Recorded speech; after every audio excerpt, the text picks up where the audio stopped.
આજે મારી તમારી આપણા બધાની ફેવરેટ એવી તીખી ચટપટી મીઠી એકદમ કરારી કુરકુરી એવી પાણીપુરી આજે હું બનાવવા જઈ રહી છું। જે આ પાણીપુરી જે છે ને એ બધાને જ ભાવતી હોય છે, નાનાથી લઈને મોટા સુધી। કોઈ એમ નહીં કે અમને પાણીપુરી નથી ભાવતી। તો આજે આપણે હા એવી જ જે ખૂંચાવાળા લારીવાળા બનાવતા હોય છે ને એવી જ આજે આપણે પાણીપુરી બનાવવાની છે।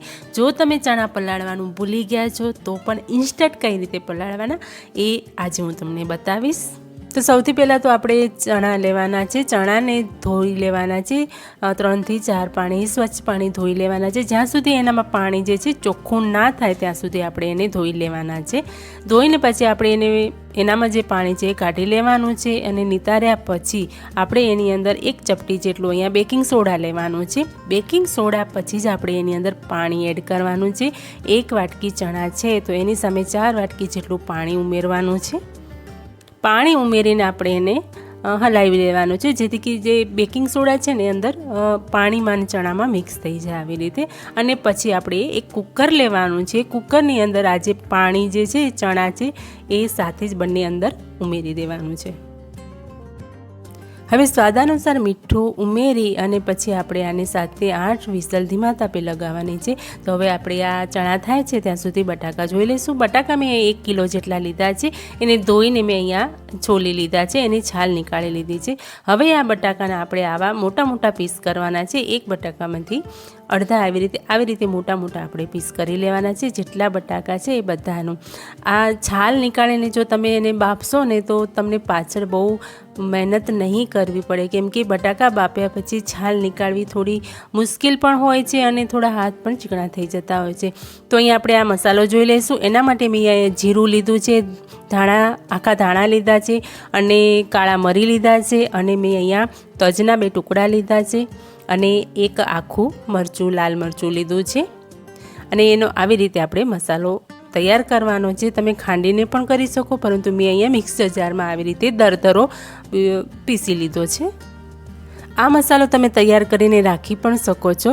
હવે મેં અહીંયા લીધો છે આ તો જરૂરી જ છે કે ફુદીનાને મેં ધોઈને સારી રીતે નિતારી લીધો છે અને હવે એને બીજા બાઉલમાં આપણે ટ્રાન્સફર કરી લઈશું।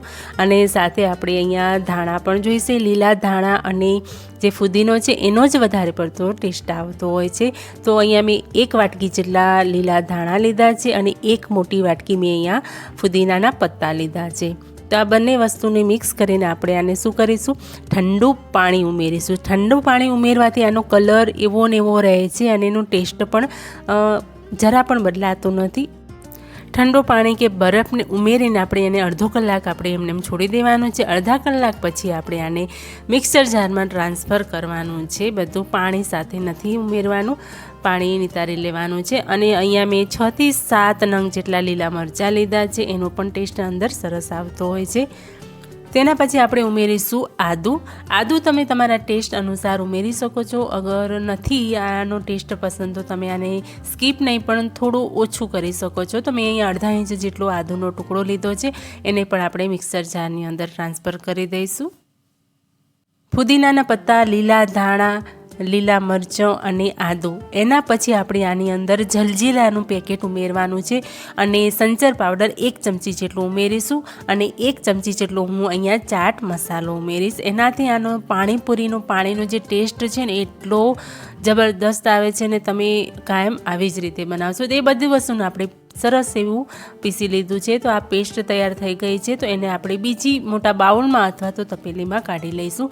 આને તમે ગાળીને પણ લઈ શકો છો, પરંતુ મારું સરસ એવું પીસાઈ ગયું છે તો મેં ગાળ્યું નથી।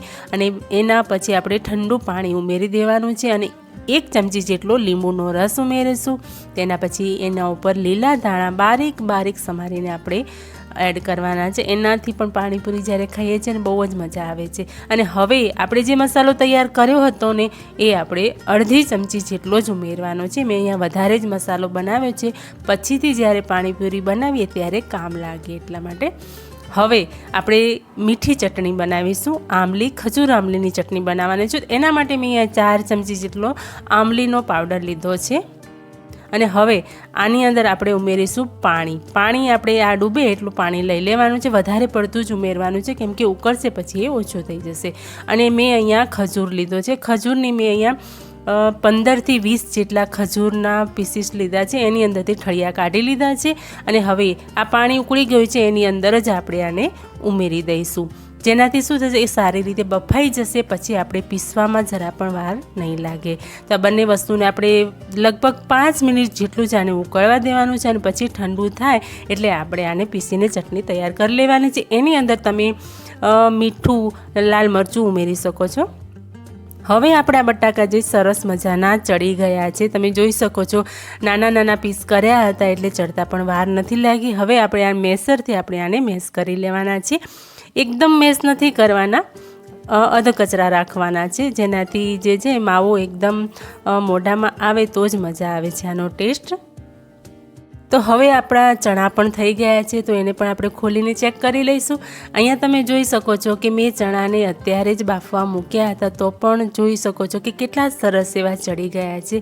તો તમારી જોડે પણ જો આવું થતું હોય ને તો તમે ઇન્સ્ટન્ટ આવી રીતે ચણા પલાળશો તો થઈ જશે, અને એક વખત આ ટ્રીક જરૂરથી અજમાવજો, બહુ જ કામની છે। હવે આ ચણાને આપણે જે બટાકા મેશ કર્યા છે એની અંદર ઉમેરી દઈશું, અને હવે આની ઉપર મસાલો એડ કરીશું। મસાલામાં આપણે સૌથી પહેલાં એડ કરીશું સંચર પાવડર।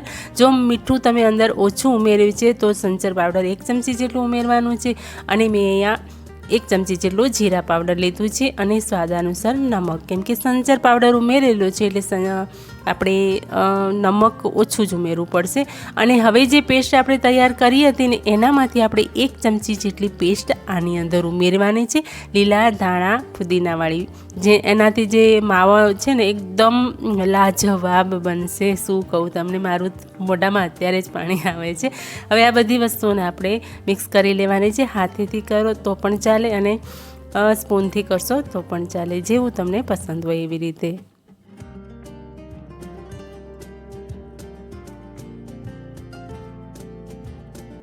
ખજૂર અને આંબલી એ ચડી ગયા પછી આપણે એને ઠંડુ થાય એટલે પીસી લેવાનું છે અને ગાળી લેવાનું છે। ટેસ્ટ અકોર્ડિંગ એની અંદર મરચું, મીઠું ઉમેરવાનું છે અને આવી રીતે સર્વ કરવાનું છે। તો આપણી ખજૂર આંબલીની ચટણી પણ તૈયાર છે, પાણી પર તૈયાર છે। તો આ જે પાણીપુરી મેં ઘરના મસાલાઓથી જ બનાવી છે, ખર્ચો પણ એકદમ ઓછો છે, પૂરી પણ તમે ઘરે બનાવી શકો છો। એની રેસીપી મેં આગળ વિડીયોમાં આપેલી જ છે, તમે ત્યાં જઈને વિઝિટ કરી શકો છો। ઘરે જ પૂરી બનાવવાની એકદમ સરળ ઇઝી રીત, તમે ઘરે પણ પાણીપુરી બનાવી શકો છો। તો દોસ્તો, મારી આજની રેસીપી, આજની મહેનત જો તમને જરા પણ ગમી હોય અને ચેનલ પર નવા છો તો પ્લીઝ ચેનલને સબસ્ક્રાઈબ અવશ્યથી કરજો અને લાઇક શેર વધુમાં વધુ કરજો। હું આવી જ નવી રેસીપીઓ લાવતી રહું છું, તો મળીએ છીએ આવી જ કોઈ નવી વાનગી સાથે।